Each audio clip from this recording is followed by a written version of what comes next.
మేము గతంలో షుగర్ గురించి ఒక వీడియో చేశాము. ఆ వీడియోకి విశేష స్పందన వచ్చింది ప్రజల్లో. ఆ ఇన్స్పిరేషన్తోనే ప్రపంచానికి తెలియని ఒక కొత్త ప్రక్రియను ఇంట్రడ్యూస్ చేస్తున్నాము.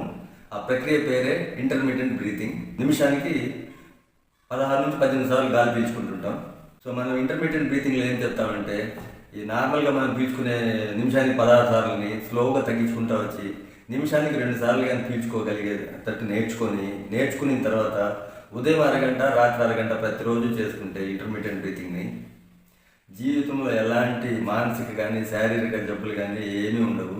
ఇంటర్మీడియట్ బ్రీతింగ్ వల్ల ఉపయోగాలు ఏంటంటే, మొట్టమొదటి వచ్చేసి మన బాడీలో కొవ్వు శాతాన్ని తగ్గించేసి మజిల్ శాతాన్ని పెంచుతుంది ఫస్ట్ పాయింట్. నెక్స్ట్ లివర్ పనితీరుని, లంగ్ పనితీరుని, హార్ట్ పనితీరుని హార్మోనైజ్ చేస్తుంది.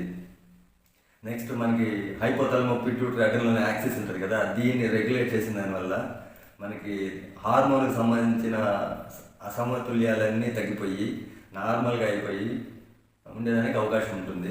శారీరక దారుఢ్యం పెరిగి బాడీలో టెస్టోస్టెరాన్ పెరిగి మగతనము ఎక్కువ అవుతుంది.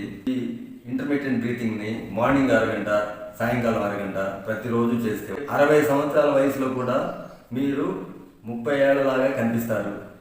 సో ఇప్పుడు మేము మా దగ్గరకు వస్తే ఈ ఇంటర్మీడియట్ బ్రీతింగ్ని నిమిషానికి 18 సార్లు పీల్చుకునేవాడిని స్లోగా తగ్గించుకుంటూ వచ్చి నిమిషానికి 2 సార్లు పీల్చుకునే విధంగా మేము మా పేషెంట్లకి ట్రైనింగ్ ఇచ్చి పంపిస్తాము.